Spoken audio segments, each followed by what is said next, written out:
Welcome to the Prep Rally Podcast, Spring Edition. I'm Graham Thomas here in the Northwest Arkansas Democrat-Gazette studios. I am joined by Leland Barclay, who joins us from the Fort Smith studios in the River Valley. And we're just coming on today to take a look back at the spring sports state tournaments, look ahead to who's playing in the state championships in a couple of days. And, we've got a lot to get to, so we're just going to go ahead and dive right in. Leland, how you doing down there?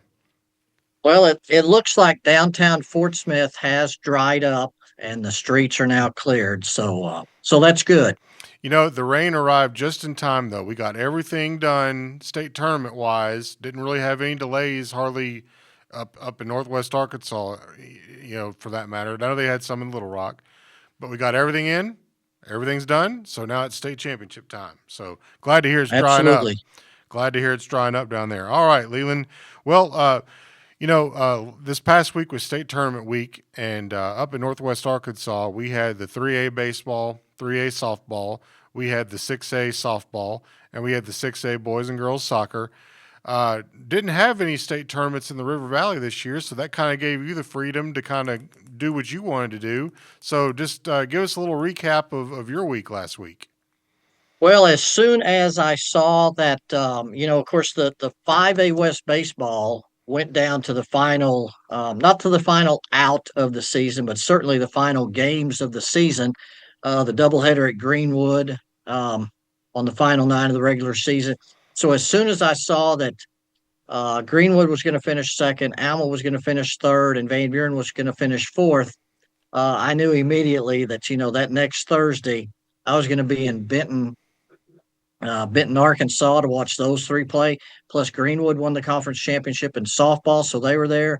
Van Buren Lady Pointers were third in the conference in softball, so it was very convenient to get to see all five of those teams in one day. Even though I had to do a little driving back and forth from Benton to Bryant, which that's a pretty short little drive. It's so a short little got drive. to see a lot of baseball and softball in Bryant and Benton on Thursday and Friday. It's not easy to get around down there, though. It's a very busy town. Bryant and Benton are, and but you got to see probably one of the. There's a back road that goes from Bryant to Benton that goes through Bauxite.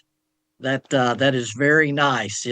But as I saw, I didn't experience, but I saw very quickly that I did not want to speed through Bauxite. No doubt. So you got to see one of the more exciting wins I think you've seen all year with that Greenwood baseball game on the first day. That was a great one. I tell you, the Van Buren softball was a slugfest. Van Buren put up a lot of runs. Ivy Jo Perkins hit a grand slam in the state tournament, which is always, that's going to be something that she's going to, take with her forever. Of course, she's going on to play college ball, so she'll have a lot more, exciting moments for sure. But yeah, Greenwood won in walk-off fashion. Ty Holt drove in all three of their runs in that 3-2 win in the first round, an exciting win. Van Buren also came from behind, to win a game against a top seed, which is very difficult to do in that first round because you know how it's always set up. The fours faces the one, right? And the one is always going to have an ace, and they're always going to be good. And Van Buren was very patient at the plate and forced Peyton Lee, who's going to Arkansas, into 8 walks over 4 1/3 innings, and they hit him pretty well too. So a big win for Van Buren baseball, a big win for Greenwood baseball. Both of them advanced to the second round, where they lost. Tough draw for Greenwood in the second round, getting the defending state champs Valley View, which even though they lost Slade Caldwell, who was drafted last year, they're still very good. And then Alma baseball faced, it's tough. The first round of that state tournament, Alma was a 3 seed, so they're facing a 2 seed, which is tough. But then the fact that Benton is the host school, getting to play on their home field,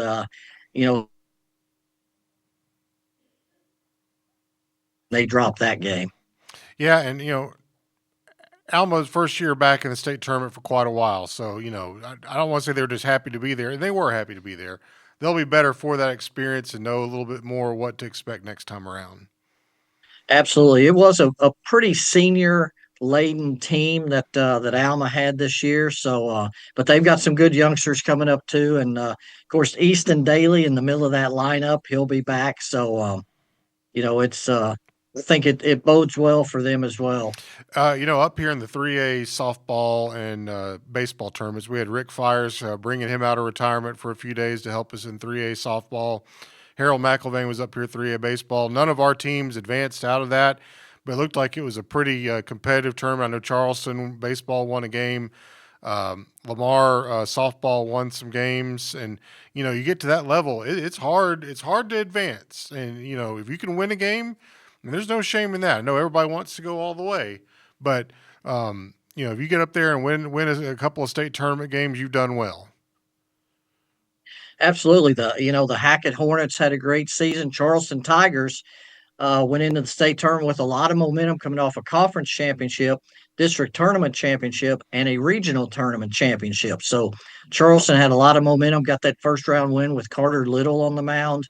And then, like you said, Lamar Lady Warriors did the same thing in softball in the 3A4.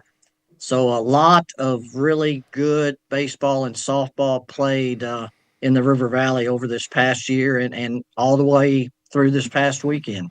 We'll loop back around to the 6A baseball in a little bit. I'll just say here that three of the final four teams were from the 6A West Conference. You had Rogers and Harbor and Fayetteville, and Fayetteville advanced and Rogers advanced. So we're going to have a new state champion in 6A. We'll come back around to that one. The 6A softball came right down to the wire. Two really good games. Bentonville had to come back late against Rogers and beat them in extra innings. Really great effort by the Lady Mounties. They were leading that ball game 1-0 most of the day. And then on the other side, Harbor defeats a really good Bryant team to win that one. And that's going to be your 6A softball final is Bentonville versus Harbor, and we'll come back around to that one. Henry Apple and I tag team the 6A soccer. He was at the boys, and lot of good competition there. Rogers Heritage from the 6A West emerges as one of the finalist teams. They're going to play Little Rock Catholic.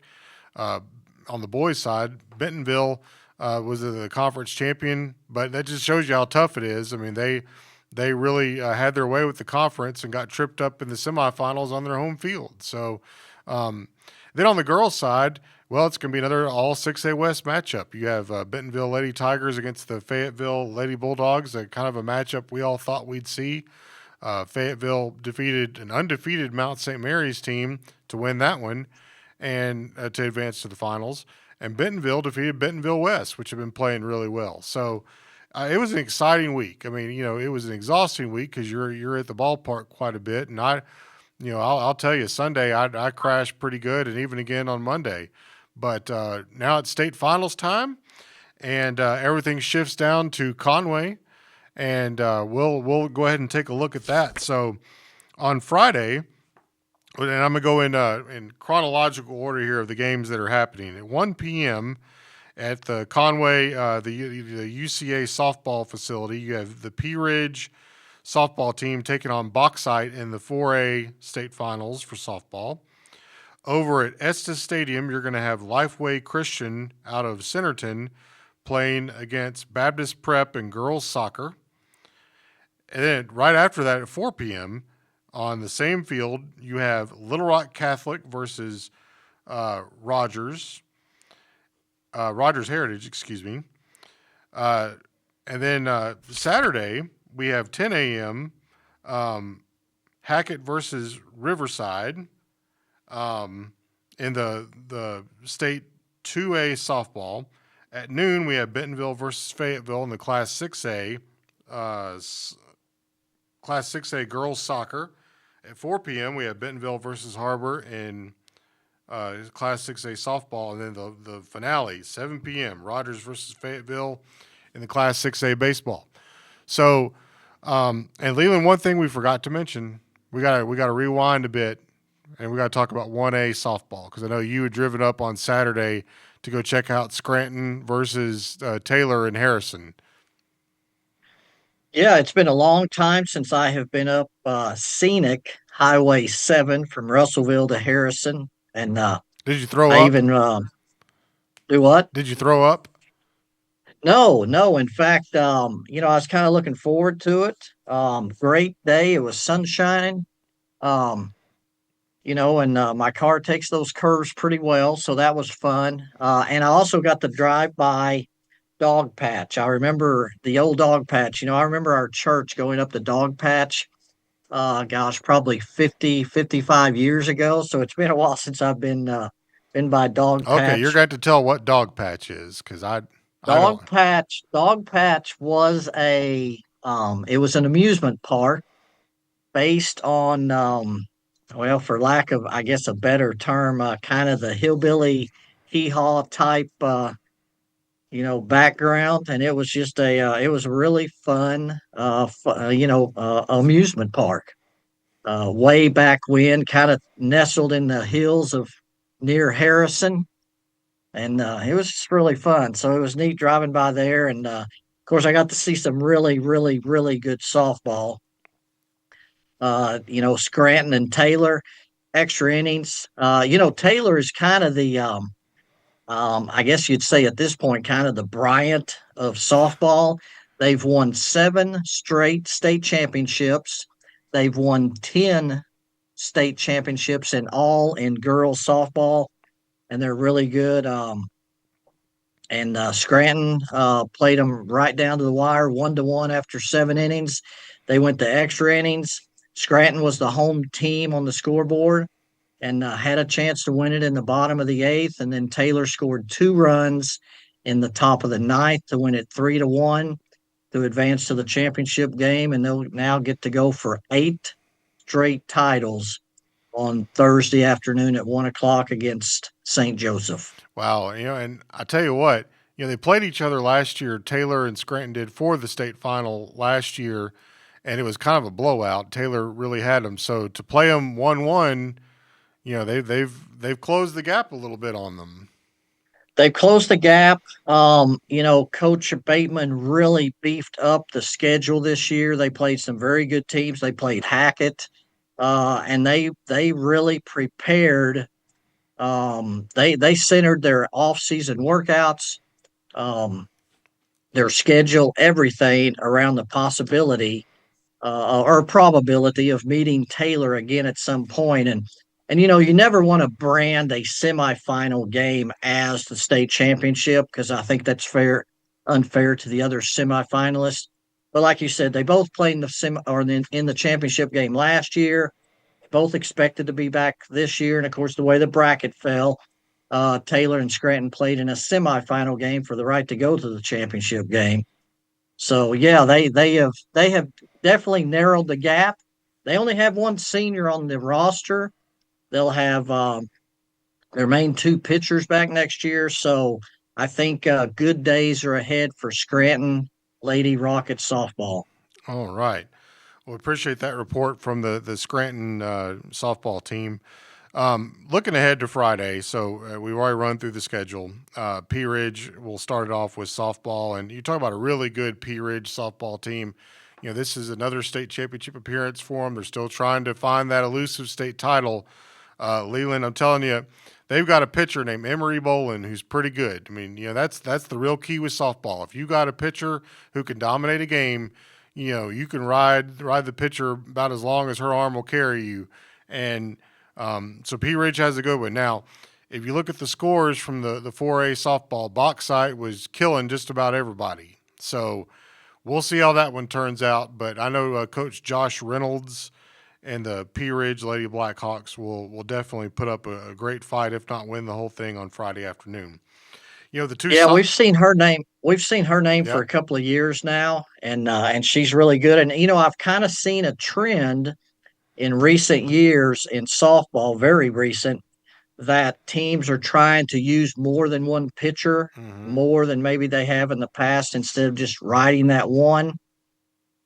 But it is still difficult to beat that one top ace when they're as good as Emery Bolin has been. Yep. and she's going to UCA, so this is going to be pitching on the field that she's going to play on for her career.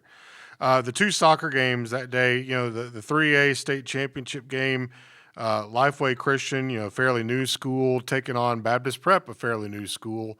Probably a really good battle there between two private schools in Class 3A. You talk about the 4 p.m. boys soccer game. Little Rock Catholic, they are always tough in boys soccer. They've always got really good players, a lot of big kids, and they're going to go up against a Rogers Heritage team that has really been kind of the Cinderella team of the conference this year. Rogers Heritage, I think, had 12 clean sheets, 12 shutouts on the year. Now, they didn't win every one of those because in soccer you can have a 0-0 tie. And I think on their schedule, they had about 6 of those games where they went to a 0-0 tie. And just with my conversations with the league soccer coaches, the thought was, boy, they play really good defense. And if they can ever figure out a way to score a goal or two, they're going to be a real handful. And that proved to be the case. And so they came up with a big win against Bentonville on Bentonville's home field. And, this is a very scrappy, determined Rogers Heritage team. I went up there this morning again to go up there for a feature. And I mean, they're ready to go. They're making their first state finals appearance as a school. Little Rock Catholic's been there a bunch of times, so we'll see how that one goes. Leland, 10 a.m. on Saturday morning. You're going to join us over in Conway for the Hackett Lady Hornets and defending state champions. Although they were defending champions in Class 3A, they have moved down to Class 2A, facing a very salty Riverside bunch. But we know Hackett is going to have a lot, they're going to have the Freeman sisters ready to go and a good supporting cast as well. Absolutely. I think 4 seniors in the starting lineup, all of which were there last year, won a state championship. They, Coach Freeman also beefed up her schedule for this year and, went and played anybody anywhere, I think was pretty much their motto this year. And going into softball this year, I think there were really 3 teams, Taylor in single A, Hackett in 2A, and Bentonville in 6A, that were kind of, I guess you'd say, heavy favorites, and maybe even could say that the playing the state tournament was even really kind of a formality. But, Taylor, like we talked about earlier, needed 9 innings to get past Scranton in the semifinals. Hackett only won 2-0 in their first round game. And then, like you said, Bentonville, was really pushed in the state tournament in the semifinals on Saturday. So it's, you just never know in these games. And a big thing about the baseball is the state tournament's Thursday, Friday, and Saturday.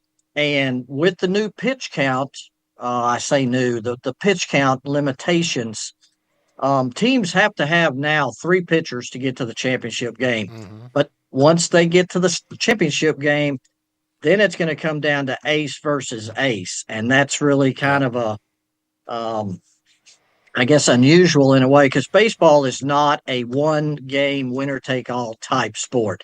Baseball is a game based on series, best of 3, best of 5, best of 7, whatever. So it's really, the championship games in baseball, it comes down to ace versus ace, and that's going to really be interesting for Fayetteville and Rogers because Fayetteville's got an ace. The only exception to that, I would say, is the 6A because, you have teams that have a bye in that first round. So if, like Rogers and Fayetteville both had a bye, they only had to win 2 games. That's why it's so important in baseball to, but both of those teams have a third guy and even a fourth guy if they need one. So, but you're right. Absolutely. And that's what that's what bodes well for them during a regular season, especially now that even in conference play, they go Monday, Tuesday. Well, that's 14 innings. You got to have not a lot of complete games with that 110 pitch limit.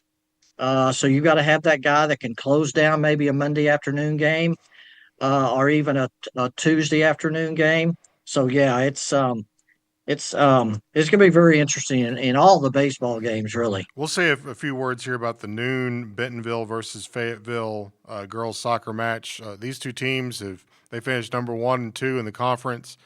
Fayetteville they split the regular season. Fayetteville beat Bentonville girls early in the year at Fayetteville. Bentonville beat Fayetteville on the last day of the regular season to win the conference title. A lot of good players on both sides. A lot of good coaches in this game. I mean, it could go either. It literally could go either way. And Bentonville's two-time defending state champions. Fayetteville's a recent state champion. I mean, it wouldn't all surprise me to see Fayetteville win it. It wouldn't surprise me to see Bentonville win it. One team is going to be state champion. One very good team is going to be the state runner-up. It's been a lot of fun to cover the 6A West soccer. On the softball side of things, Bentonville again. We were like a broken record. Bentonville. Bentonville versus Harbor. It's a rematch of last year's state title game, which Bentonville won 1-0, and it was a very. They had a great catch out in the outfield to help preserve that win. I think they robbed a home run. Just amazing. Two teams that know each other very well. Two really good coaches. Bentonville has Kent Early, won a lot of state titles at Bentonville. Randy Osnes is a softball coaching legend in Arkansas, and he coaches the Farmington. Or excuse me, he used to coach at Farmington. Now he's at Harbor. He's been there for a few years. Two really good pitchers: Darby Burnett for for Bentonville, and Sierra Dots for Harbor. I mean, a lot of strikeouts, and I think Bentonville has beaten Harbor every time they play this year and beaten them kind of handily. But Leland, all you got to do is beat them one time here, just one time, and you can be state champions. Yeah, that's all it takes. That's the thing about the one game state championship setup. And then I would say the main event. So we're going to talk about Rogers and Fayetteville baseball here, and the Rogers Mounties have won that conference. What was it? 5 years in a row now, 6 years in a row. They've been the dominant team in the league. They've won one state title. Excuse me, in that run, and but if Rogers can play the game it wants to play, if they can get people on base and get their small ball game going, the stolen bases, the bunts, the base hits, and then they'll do all this, and then they'll blast a 2-run, 3-run homer on you. It gets very, very difficult against them very fast, especially with their pitching. Absolutely.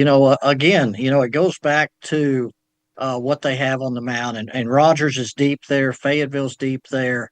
I see that being just a tremendous game. And you look at Fayetteville. Okay, they've got how many Razorback signees? At least 3. They've got Jason Delamar, Landon Schaefer, Mark Brissy. I mean, they've got plenty of tools in the toolkit to be able to go win this baseball title. And I've seen Fayetteville this year, and they can score a lot of runs quick. They can swing the bat. They've got some power arms. I have no idea who they're going to throw, and I don't know who Rogers is going to throw yet. But you got to think with other good arms in the waiting. If one guy's not working out, you're going to go to another guy pretty quick. And that's kind of the beauty of the one game setting is it's